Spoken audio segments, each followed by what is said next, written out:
tingnan nyo yung ano niya, yung isa. Yung paa niya. May isa pa dito kanina.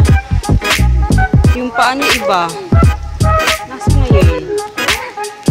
Ah, ayun guys, oh. Tingnan nyo yung paa niya, no? Cute. Say bye-bye. Say bye-bye. Pagod na kami guys. So, nandito na kami. Nakaupo na kami dito. So, yung tour guide, syempre, binigyan na namin ng 100 pesos. Tapos, kawawa naman, diba? So, yung anak ko, yun, oh. Agreed, no? Agreed.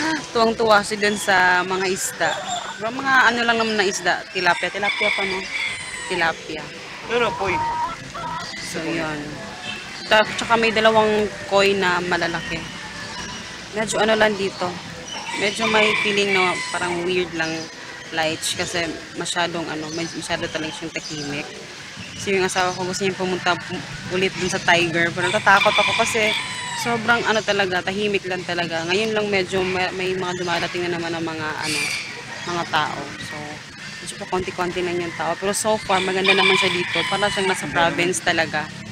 So yun. So yun lang muna guys for today. And No. ganda naman yung mga bird. La. Yun lang guys. And yun yung celebration namin ngayon dito sa Mantianak Park. So yun. And please don't forget to subscribe and see you in my next video. Bye!